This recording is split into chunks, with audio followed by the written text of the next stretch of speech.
Client से server तक data सिर्फ यूआरएल के फॉर्म में नहीं आता, कभी वो फॉर्म के थ्रू आता है तो कभी जेसन पेलोड के फॉर्म में। और अगर आप एक्सप्रेस यूज़ कर रहे हो तो आपको इस डेटा को हैंडल करना तो आना ही चाहिए। इसीलिए एक्सप्रेस हमें देता है express.json जेसन पेलोड को हैंडल करने के लिए और express.url एनकोडेड फॉर्म डेटा को हैंडल करने के लिए। इस वीडियो में हम समझेंगे कि रिक्वेस्ट बॉडी होती क्या है और URL encoded and Jason payload में क्या डिफरेंस है।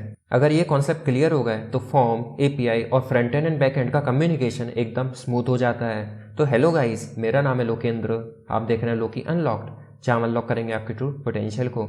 चलिए चलते हैं कंप्यूटर स्क्रीन पर और शुरू करते हैं।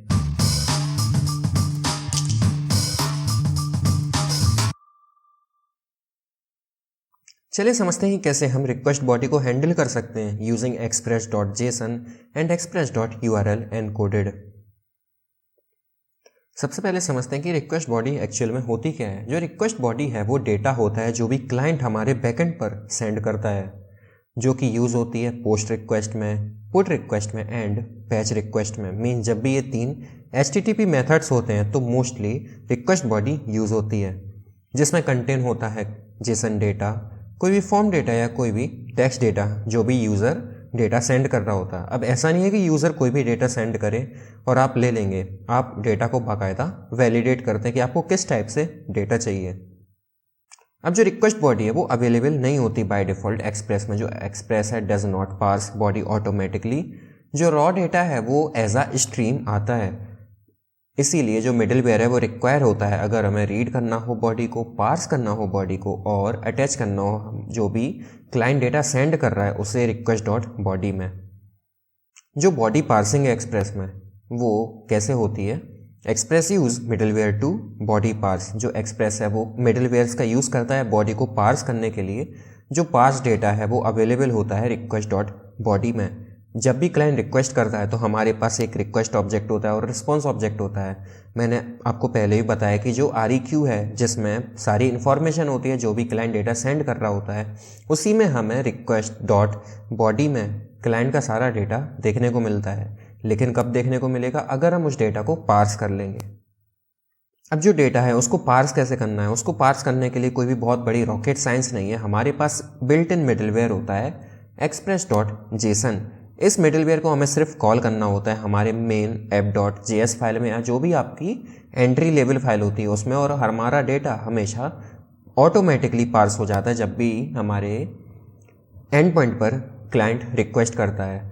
जो express.json है, मैंने जैसे बताया कि बिल्ट इन मिडिलवेयर है जो कि पार्स कर देता है इनकमिंग जेसन पेलोड को, या फिर जो भी क्लाइंट रिक्वेस्ट में डेटा भेजता है उसे पेलोड कहते हैं। ये कन्वर्ट कर देता है जेसन से जावास्क्रिप्ट ऑब्जेक्ट में और अटैच कर देता है पास डेटा को रिक्वेस्ट डॉट बॉडी में। चलिए डायरेक्ट कोड में जंप करते हैं और समझते हैं कि कैसे हम रिक्वेस्ट डॉट बॉडी में डेटा पास करके उसमें सेव कर सकते हैं। अब मैंने यहाँ पर ऑलरेडी tut19 फोल्डर बना रखा है जिसमें वही पिछली वीडियो का कोड है। अगर आपने मेरी पिछली वीडियो नहीं देखी जिसमें मैंने मिडिलवेयर के बारे में डिटेल में बताया था कि मिडिलवेयर क्या होते हैं और उनका क्या यूज़ है, तो उस वीडियो को जरूर से चेकआउट कीजिएगा, उसके बाद ही आप इस वीडियो को कंटिन्यू कीजिएगा। तो अगर मैं आपको डिस्क्रिप्शन दूँ कि इस जो हमारे फोल्डर है उसमें क्या है, तो हमारे पास एक मेन एंट्री लेवल फाइल है जिसमें नाम है app.js। हमारे पास एक रूट्स फोल्डर है जिसमें हमारे पास 3 रूट हैं यूज़र रूट।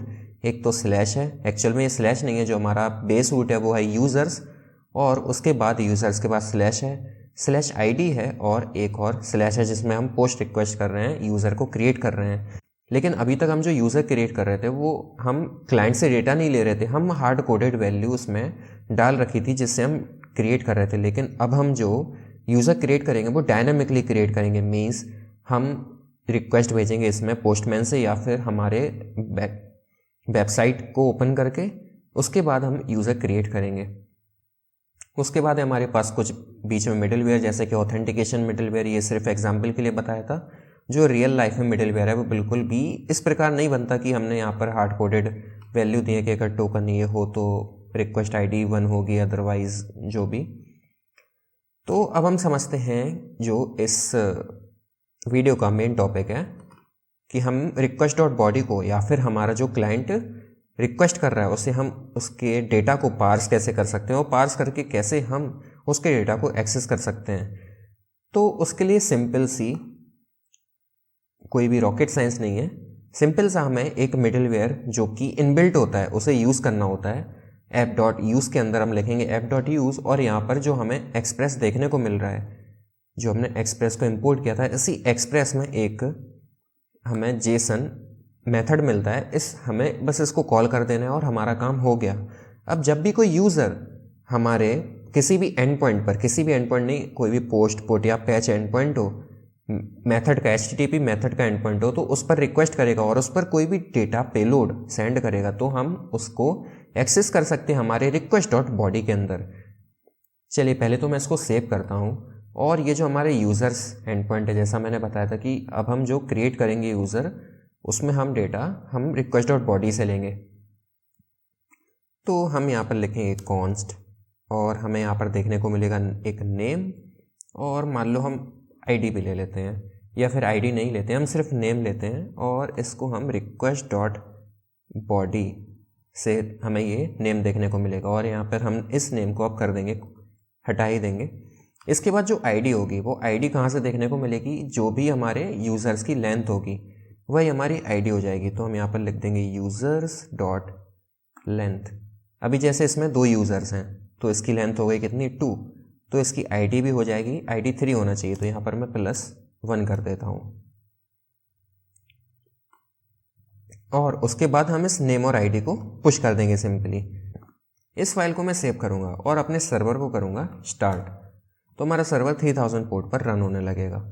इसके बाद हम थंडर क्लाइंट पर जाएंगे। अब जिन्हें भी नहीं पता कि थंडर क्लाइंट क्या है, तो थंडर क्लाइंट जस्ट एक, अगर आपने पोस्टमैन का नाम सुना हो तो पोस्टमैन का ऑल्टरनेटिव मान सकते हैं, और अगर आपको पोस्टमैन के बारे में भी नहीं पता तो मैं बता दूं कि जो थंडर क्लाइंट होता है उससे हम अपनी APIs पर, जो भी हम API बनाते हैं उस पर रिक्वेस्ट भेज सकते हैं बिना किसी फ्रंट एंड को बनाए।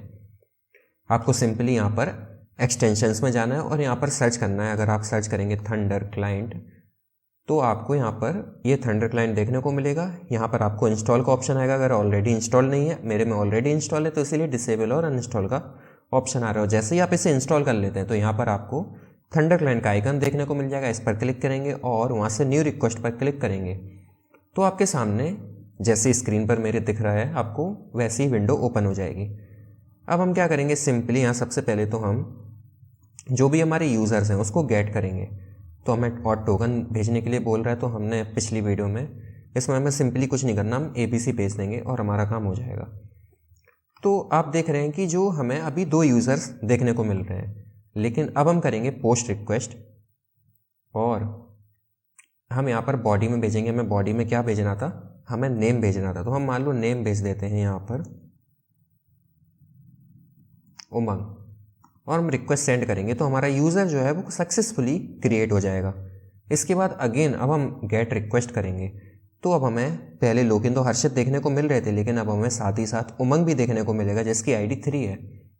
सिमिलरली अगर हम मान लो एक बार और पोस्ट रिक्वेस्ट करते हैं और इस बार हम नाम भेज देते हैं अभिषेक फॉर सपोज, हमारा यूज़र सक्सेसफुली क्रिएट हो जाएगा। और अब हम अगर गेट रिक्वेस्ट करेंगे तो अब हमें उमंग के साथ साथ अभिषेक भी देखने को मिलेगा। तो इस प्रकार हम जो भी क्लाइंट डेटा सेंड करता है उस डेटा को पार्स कर सकते हैं यूजिंग express.json मिडलवेयर, एंड उसको फिर हम रिक्वेस्ट डॉट बॉडी से एक्सेस भी कर सकते हैं। अगर मैं आपको रिक्वेस्ट डॉट बॉडी प्रिंट करा के दिखाऊं, मैं यहाँ पर करता हूँ इस रिक्वेस्ट डॉट बॉडी को अगर प्रिंट,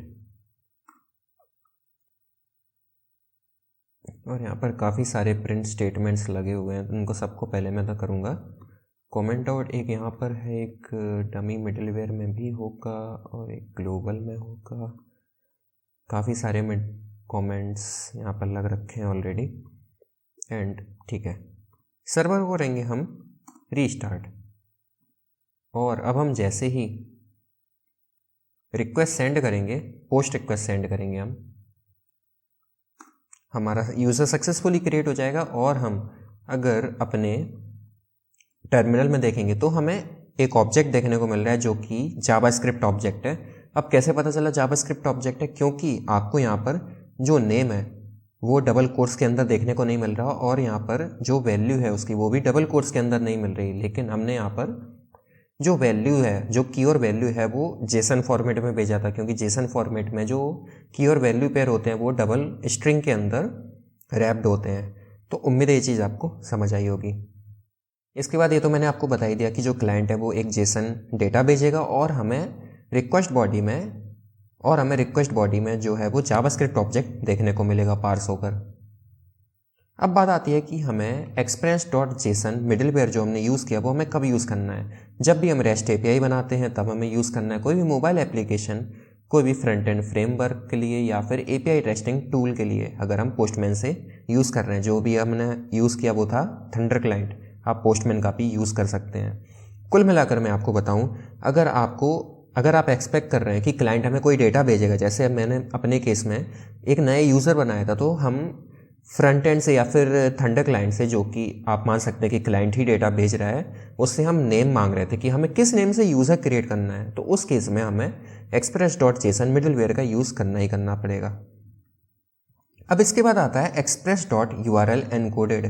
ये भी एक इम्पॉर्टेंट मिडिलवेयर है जो कि पार्स करता है URL encoded फॉर्म डेटा को। ये यूज़ करता है HTML फॉर्म सबमिशन को, और ये कॉमन फॉर्मेट है अगर आप इस तरह का डेटा कुछ एक्सपेक्ट कर रहे हैं। चलिए हम डायरेक्ट कोड में जंप करके समझते हैं तो आपको बेटर तरीके से समझ में आएगा। अब यहाँ पर मैं क्या करूँगा, यहाँ पर मैं बनाऊँगा एक index.html फाइल, और हम इस वीडियो में बिल्कुल भी HTML का ट्यूटोरियल नहीं देख रहे हैं। मैं एक्सपेक्ट कर रहा हूँ कि आपको HTML तो आता ही होगा। और यहाँ पर मैंने एक सिंपल सा जो है वो फॉर्म डाला हुआ है अपने HTML के अंदर। इस फॉर्म का जो मेथड है वो है पोस्ट, एक्शन है /users, जो हमारा यूज़र से एंड पॉइंट है उसके लिए। यहाँ पर एक लेबल है नेम, इसका इनपुट है, फिर से अगेन एक लेबल है आईडी और इनपुट है, और एक बटन है टाइप सबमिट, जिससे हम अपने यूज़र को क्रिएट करेंगे। इसके बाद मैं अपने कुछ चेंजेस करूँगा अपनी app.js फाइल में भी, जिससे हम अपने index.html फाइल को सर्व कर सकें अपने एक्सप्रेस सर्वर से ही। तो मैं जल्दी से app.js में कोड लिख लेता हूँ, उसके बाद आता हूँ। अब मैंने यहाँ पर अपनी index.html फाइल को सर्व करने का कोड लिख लिया है डायरेक्टली अपने एक्सप्रेस एप्लीकेशन से। अब हो सकता है कि आप लोगों में से कुछ लोगों को ये कोड टू मच लगे, लेकिन फिक्र मत कीजिए, हम आगे आने वाली वीडियोस में हम अपनी डायरेक्टली HTML फाइल को कैसे सर्व कर सकते हैं बिल्कुल डिटेल में एक्सप्लेन करूँगा। इस वीडियो का जो टॉपिक है request.body की कैसे हम पार्स कर सकते हैं पेलोड को, उस पर ध्यान दीजिए। तो मैंने सिंपली क्या किया है, जो हमारा /endpoint है उस एंड पॉइंट पर हम हमारी जो index.html फाइल है उसको खाली सेंड कर रहे हैं और कुछ भी नहीं। सर्वर को मैं रीस्टार्ट करूँगा, और हम इसके बाद अपने ब्राउज़र में जाएंगे, और ब्राउज़र में जाने के बाद मैं यहाँ पर डालूँगा localhost 3000, तो हमें नेम, आईडी और एक बटन देखने को मिल जाएगा। इसको अगर मैं जूम करूँ तो हमें सिंपल सा एक फॉर्म देखने को मिल रहा है। अगर मैं यहाँ पर डाल दूँ लोकेंद्र और आईडी में डाल दूँ मान लो 10, और यहाँ पर क्रिएट पर क्लिक कर दूँ, तो यहाँ पर प्लीज सेंड ऑथ टोकन देखने को मिल रहा है। तो मैं पहले तो यहाँ से जो मिडिलवेयर है ऑथ टोकन वाला वो हटा देता हूँ। तो हम यहाँ पर आएंगे, और ये जो यूज़र रूट्स थे, इन यूज़र रूट से जो ऑथेंटिकेशन टोकन है और यहाँ पर जो डमी मिडिलवेयर है इसको मैं हटा देता हूँ, क्योंकि अभी हम ऑलरेडी मिडिलवेयर तो देख ही चुके हैं कि क्या होते हैं। यहाँ से भी मैं ऑथेंटिकेशन हटा देता हूँ, और यहाँ से भी मैं ऑथेंटिकेशन को हटा देता हूँ। फाइल को सेव करूँगा और सर्वर को करूँगा मैं रीस्टार्ट, और इसके बाद हम अपने ब्राउज़र पे आकर डालेंगे localhost 3000, और सिंपली यहाँ से मैं लिख दूँगा लोकेंद्र, और यहाँ पर मान ले मारू डाल दी आईडी 10। मैं क्रिएट पर जैसे ही क्लिक करूँगा तो हमारा यूज़र सक्सेसफुली क्रिएट हो जाएगा। और अगर हम यहाँ पर अपने टर्मिनल में देखें तो हमें नेम और आईडी वही देखने को मिल रहे हैं जो हमने वहाँ से सेंड किए थे। अब मान लो हम अपने जो एंड पॉइंट है उस पर गेट रिक्वेस्ट करते हैं, अगेन हम यहीं से जो है वो गेट रिक्वेस्ट भी कर सकते हैं। अगर हम गेट रिक्वेस्ट करें तो हमें हमारे जो यूज़र्स हैं वो भी देखने को मिल जाएंगे। अभी मल्टीपल यूज़र्स देखने को मिल रहे हैं सेम नेम से, क्योंकि मैंने बार बार जो है वो यूज़र क्रिएट कर दिया था, लेकिन आप समझ गए कि मैं क्या कहना चाह रहा हूँ। अब मान लो अगर हम URL encoded और रिक्वेस्ट बॉडी का express.json का यूज़ ना करते तो क्या होता, चलिए देखते हैं। अब मान लो यहाँ से जो मैंने express URL encoded यूज़ किया, अगर इसको मैं कमेंट आउट कर दूँ, फाइल को सेव करूँ और मैं कोड को रन करूँ, मैं बैक आऊँ, और अगर मैं अब क्रिएट करने का ट्राई करूँ तो हमें एरर देखने को मिल रहा है कि can not destructure property name of request dot body as it is undefined. अगर मैं यहाँ पर आऊँ तो हमें जो रिक्वेस्ट बॉडी है वो अनडिफाइंड देखने को मिल रही है, क्योंकि यहाँ पर हमें एरर देखने को मिल रहा है। अगर हम यहाँ पर यूज़र कंट्रोलर में जाएं और यहाँ पर ये जो नेम है इसको मैं पहले कमेंट आउट कर दूंगा और यहाँ से इन दोनों को भी मैं कमेंट आउट कर दूंगा ताकि हमें एरर देखने को ना मिले एटलीस्ट। और सर्वर को करूँगा रीस्टार्ट। अगर मैं बैक आऊँ और यूज़र क्रिएट करने का ट्राई करूँ तो यहाँ तो हमें देखने को मिल रहा है कि यूज़र क्रिएटेड सक्सेसफुली, लेकिन हमें यहाँ पर जब हमने यहाँ पर रिक्वेस्ट डॉट बॉडी को कंसोल कराया तो हमें अनडिफाइंड देखने को मिला। तो यही रीज़न है कि अगर आप एक्सप्रेस यूआरएल एनकोडेड का यूज़ नहीं करते तो हमें, अगर हम फॉर्म डेटा एक्सेप्ट कर रहे हैं तो हमें अनडिफाइंड देखने को मिलेगा।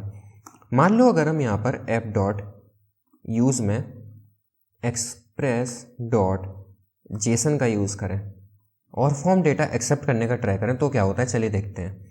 सर्वर को मैं रीस्टार्ट करूँगा और मैं यहाँ से दोबारा डेटा सेंड करूँगा तो यूज़र अभी भी क्रिएटेड सक्सेसफुली हमें देखने को मिलेगा, लेकिन हमें यहाँ पर अभी भी अनडिफाइन ही देखने को मिलेगा। ऐसा इसलिए हो रहा है क्योंकि जो एक्सप्रेस डॉट जेसन है वो सिर्फ जेसन डेटा को पार्स करता है और ये जो एक्सप्रेस यूआरएल एनकोडेड है ये जब भी आप फॉर्म डेटा सेंड करते हो उसको पार्स करता है। तो उम्मीद है दोनों में आपको डिफरेंस समझ में आया होगा। इसके बाद आता है कि जो हमने लिखा यूआरएल एनकोडेड और उसके आगे अगर आपने ध्यान दिया तो हमने एक्सटेंडेड ट्रू लिखा था, उसका क्या मीनिंग है।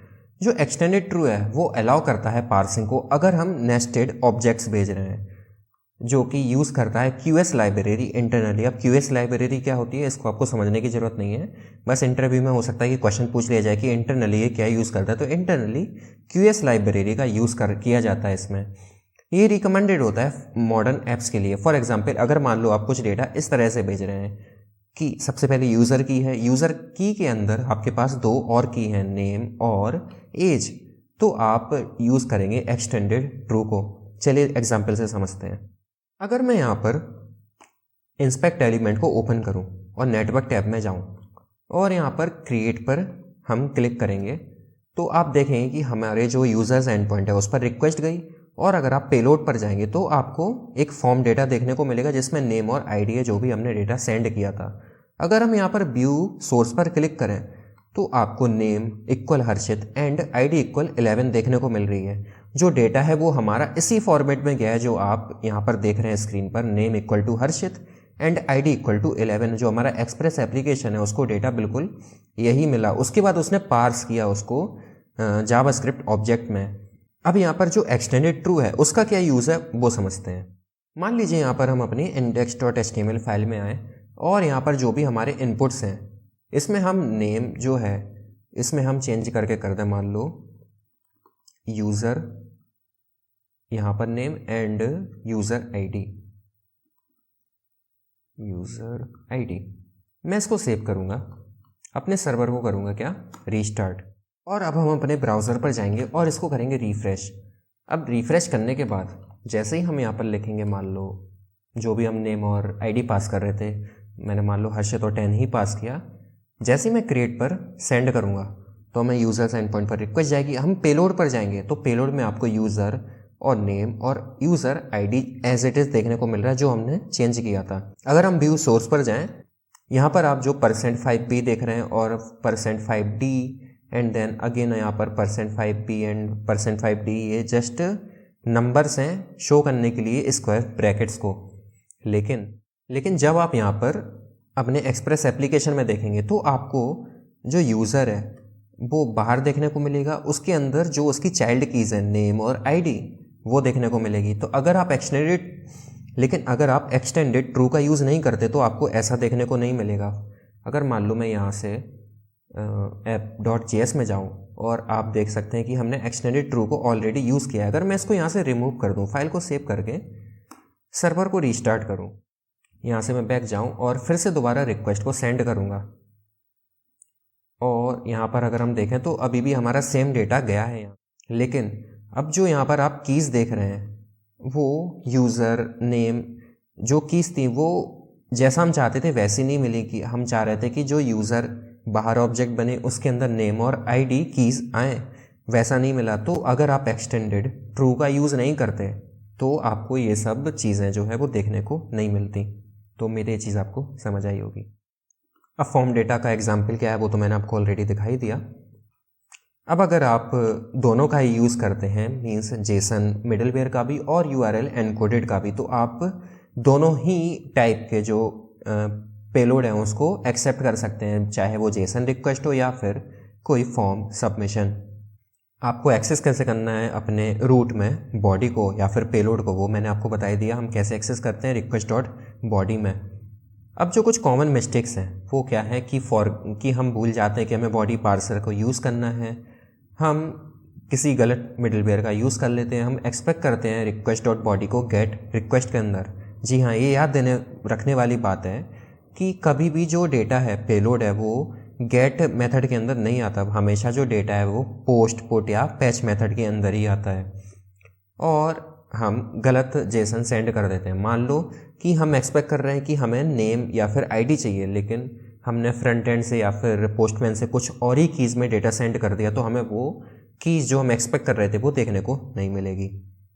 तो हमने देखा जो रिक्वेस्ट डॉट बॉडी है वो कैरी करता है क्लाइंट का डेटा, जो एक्सप्रेस है वो बाय डिफ़ॉल्ट पार्स नहीं करता पेलोड को, एक्सप्रेस डॉट जेसन डेटा को पार्स करता है, and express dot URL encoded form data को पार्स करता है, और जो पार्स डेटा है वो अवेलेबल होता है रिक्वेस्ट डॉट बॉडी ऑब्जेक्ट के अंदर।